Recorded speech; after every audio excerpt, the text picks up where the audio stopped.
Hello, hello, hello, Hello, hello. hello.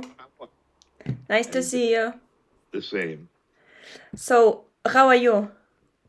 I'm fine. It's the sun came out. It was rainy and crappy for a while, but the sun's out. I'm gonna go out and float in the pool when I get finished, and life is okay. How about you? The same. I suppose. Good. Thank you. Good, good, good, good. You're working late. I see. It's 10 o'clock there, right? Yeah, but I'm home, so Yes. it's okay. Good. It's It's good. Very good. yeah. Good. So, the first question, I suppose, is about the whole situation. So this whole situation with gas prices going up, prices on food, inflation, so on and so forth. Is it really serious? Yeah. Um, First, a little context. People's real wages have been flat or declining for something like 40 years now here. And, everything else is kind of adjusted around it. First, in the 80s, the middle class and even working class people owned their own homes. They mortgaged them and they basically metabolized all of their personal wealth. That ended up with this huge debt bubble that was finally expressed in 2008, 2009. Somewhat. That still hasn't been expressed, by the way. There's still millions of people in foreclosure from then that are still in their houses. Um, the gasoline prices and energy prices generally, natural gas, coal, everything, they've fluctuated. They've been very steep here, relatively speaking, since the 70s. The first OPEC crisis, so called, and the second OPEC crisis. We went from in 1972, say gasoline was 35 to 40 cents a gallon, to where suddenly it went up to like $1.50, and people's incomes did not track with that. And here, at the time, like in 1972, for example, I had a 1964 Pontiac Bonneville. It had a 427 cubic inch engine, four carburetors. It consumed gasoline, like Boris Yeltsin consumed vodka. And so when it went from 37 cents a gallon to $1.50, it hurt. And of course, half the United States is, the northern part of the United States requires heating, in the wintertime, even in the spring and fall. And when that gets expensive, people have to make choices. And so this has been a problem on and off over the years. And then when Trump became president, he made it a priority. I don't know what happened. The president doesn't really have jurisdiction over oil prices, but they purchase a lot. Like the U.S. military is the largest consumer of fossil fuels on the planet, and the president is the buyer for that. And they control the reserves, the petroleum reserves and such. Whatever he did, when he left office on January 20th of 2021, gasoline prices here where I am were at $1.99 a gallon. They are now at $5.50 a gallon most places. And in California, I understand that they're at $9 plus per gallon. So again, people's wages have not increased at all, as a matter of fact, since then. We're in COVID still. So Biden coming out and saying, things are swell. There's a 432-page report that says, in essence, the reality of it is, ouch. They can say it in one word. That's not what people are feeling. But they can't say that publicly. And the problem that I think we're going to be seeing manifest in the United States is the reality that people are experiencing is going to start driving their behavior even more than before, in the face of a public discussion that is like hallucinatory at best. It seems that people have no place to express their real pain or to seek any solutions. And this is in a country that's divided 50-50, with each side hating each other and blaming each other for the problems, political institutions that are not responsive. And by the way, conducting a war with Russia that could, slip really badly, really fast. And no one here really paying much attention to that either.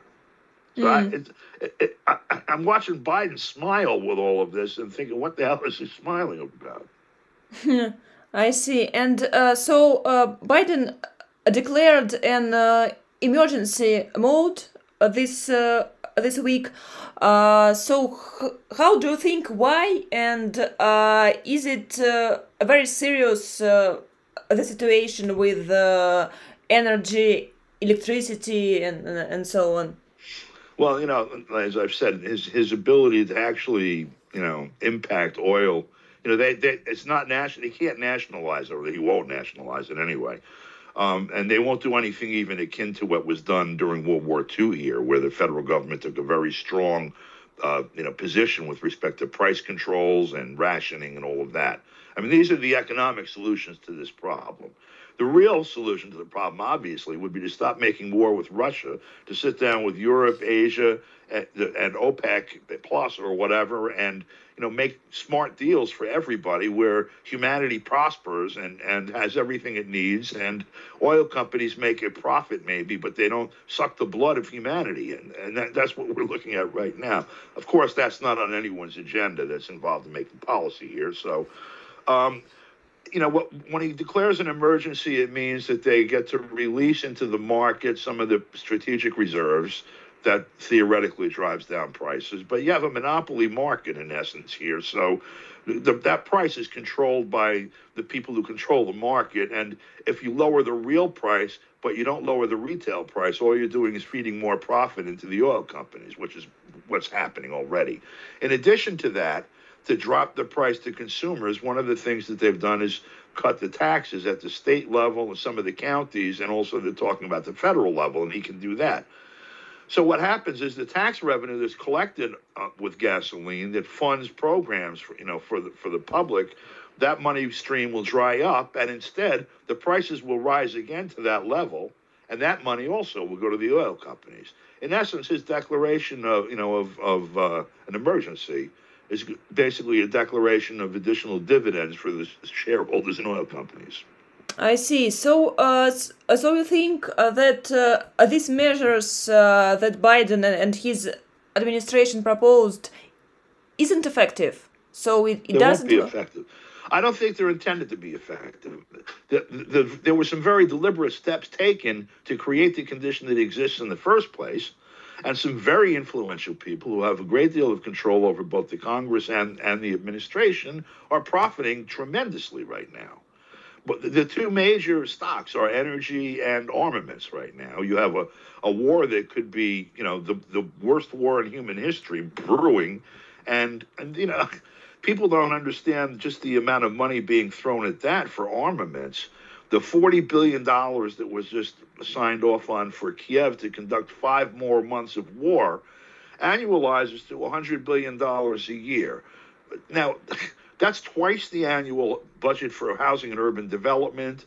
It's as much as all of the housing money and all of the food assistance money in the United States for a year. SNAP is about $60 billion and HUD is about $40 billion for a year. In addition to that, by the way, they talk about Russia rearming and, becoming an aggressor on the global stage or whatever.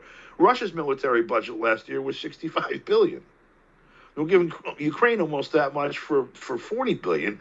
Russia's $65 billion is applied to defending 1/6 of the planet's surface from, the Balkans to the Korean Peninsula. This $40 billion is focused on Ukraine's border with Russia. There's also Poland, there's also the Baltics, there's also Korea, Japan, the Philippines and all this other stuff those are all consuming lots of money. And by the way, all these war games and wars consume more fossil fuel than anyone they could talk into buying an electric car in the world combined.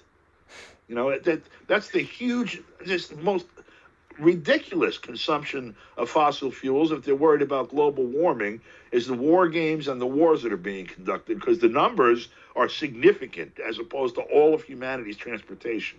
Yeah, that's right. And this week, the new White House speaker, Ms. Jean-Pierre, said that the U.S. economy is doing well. So what is it about? He's doing well. He's doing well. Biden's doing well. Or the staff are doing well in the White House. The members of Congress are doing well. Their staffs are doing well. The folks at the Office of Management Budget are doing well. You know, those people who administer the state for the people who own everything here are doing pretty well. The rest of us, they would say the 99% practically, but certainly the 90% are not doing very well at all. You know, well, okay, I'm a 68-year-old pensioner. My Social Security went up this year about 2%. My fuel bills have doubled. My heating bill has doubled. In January, my heating bill was $450. In February, it was $1,000. I get $2,000 a month from Social Security. I'm well off compared to most people in the United States. And they're struggling with all of this stuff. Literally, millions and millions of people have to decide every day whether they're going to heat their home or run an air conditioner now. In a lot of the country, it's very hot. It's 100 degrees in Florida today, for example. Or eat, or buy medication. You know, this isn't the United States. This country, the people who own this country, suck the blood of the majority of the population of the world. This is the center of the global empire. And the people that live here have to make those choices. That's the Romans used to at least share it. Yeah. And what is that news about the solar panels? Also, Miss Jean-Pierre said during her press conference that U.S. Is gonna expand domestic production of solar panel parts, building insulation, heat pumps, and more. So, what? You know, okay. So it's 1977 or 1978, I don't know. And it's the second OPEC crisis. And President Jimmy Carter says the same exact thing. It's almost 50 years, 45 years ago. And he put solar panels up on the White House to show and by example, we're, you know, going to do all of this. And then Ronald Reagan is elected 3 years later, and he takes them down. You know, maybe Biden is going to buy some solar panels. Of course, if he does, he's going to have to buy them from China and make sure it's not something he just sanctioned with something he signed. And then there'll be an outcry. Fox News will say, oh, my God, he's supporting the Chinese Communist Party.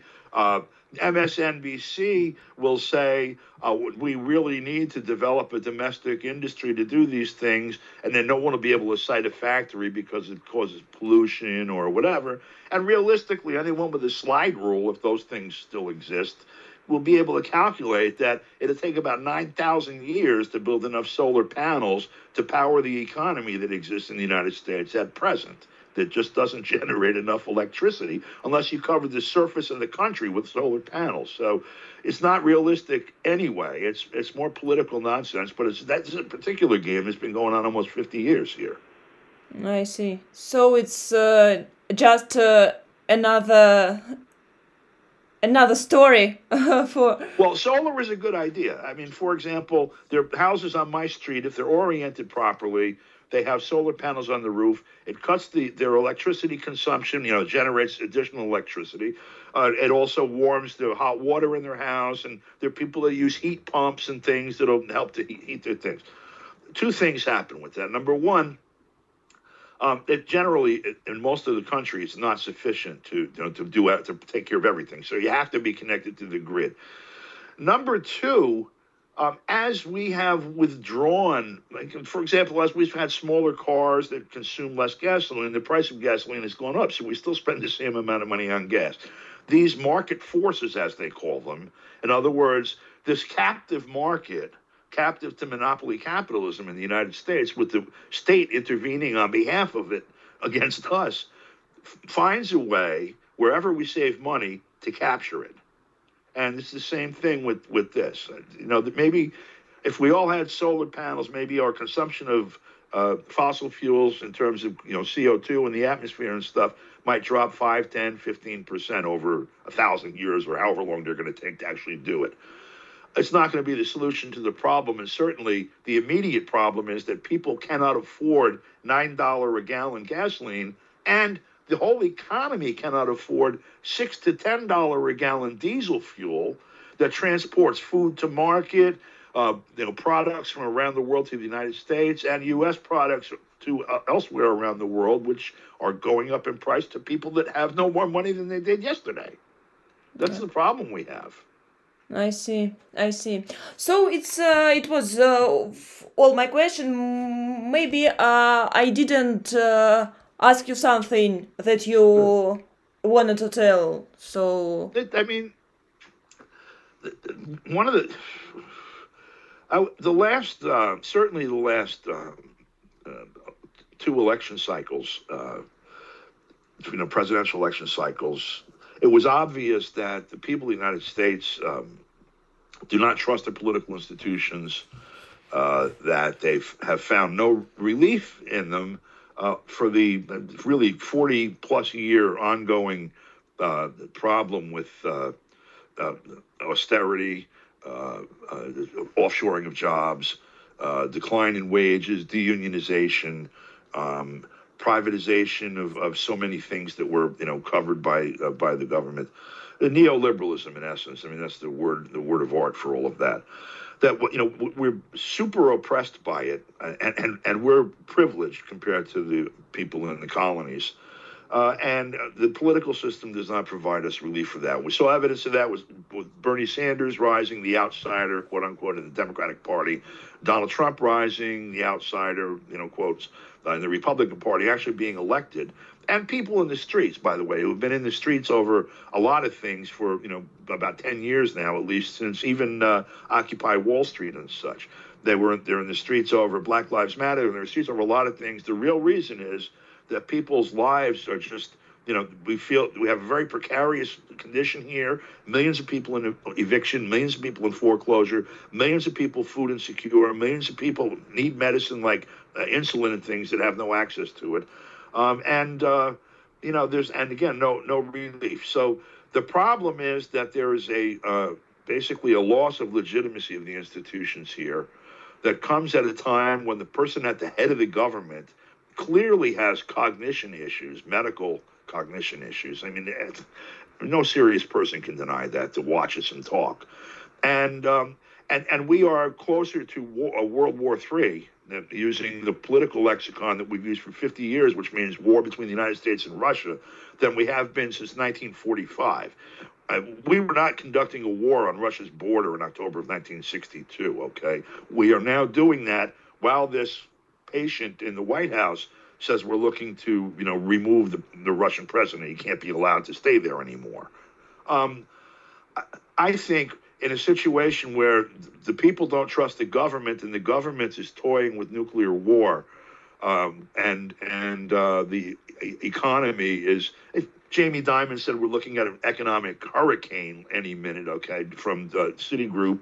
And we've heard that from some of the other, Elon Musk and some others are expressing similar. This is a very dangerous, toxic mixture that we're looking at. Now, the times that we've seen this in history before preceded World War I and World War II. Yeah. I see. Thank you so much. By the way, thank you. I appreciate it. Yeah, it was very nice to see you. Thank you. Have a good day. Send me a link when you use something. Of course. Thank you. I will. Thanks, Thank you. Bye. Okay. Bye.